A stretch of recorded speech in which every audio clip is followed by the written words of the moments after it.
to some degree, for decades now, there have been private security actors. The groups that you name, Defense Systems Limited, which was founded by SAS veteran Alistair Morrison, it's a classic example. Control Risk is another, Armor Group was another. These are all British firms or British-based firms.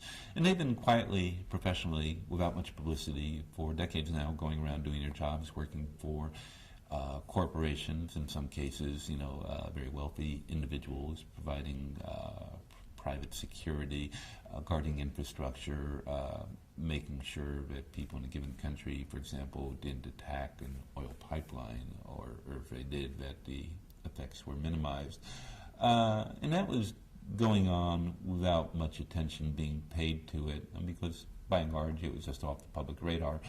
What got people's attention was the actions of a single company, and that was Executive Outcomes, based out of South Africa, notably for their operations originally in Angola, fighting against Jonas Savimbi on behalf of the Angolan government, and subsequently against the RUF, the rebel group in Sierra Leone, well known for its trademark signature of mutilating people by chopping off their arms or their legs, again on behalf of the government, which was very fragile.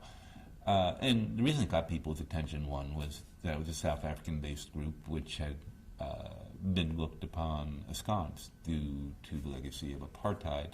And so you had a bunch of people, predominantly white, who were leading a bunch of people, predominantly black, in defense of clients who were black. And so there's a lot of questions about racial motives. What do we do about these white South Africans? How much can we really trust them, to be doing the right thing, especially since they're doing it for money?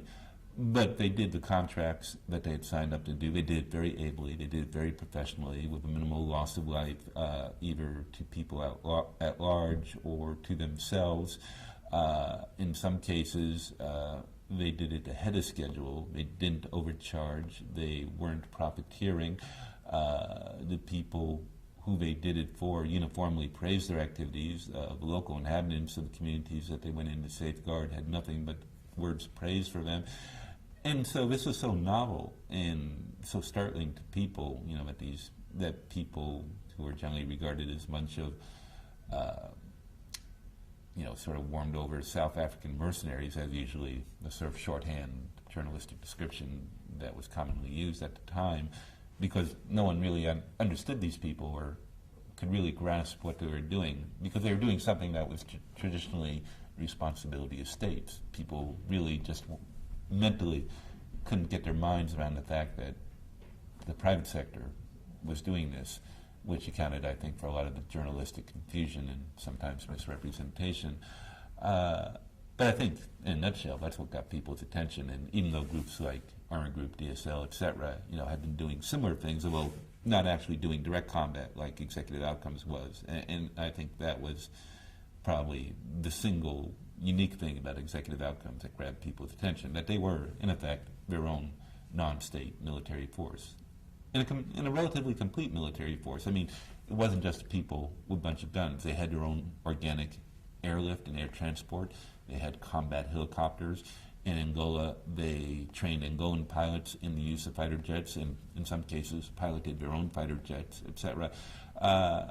And so, they didn't have their own Marine Corps.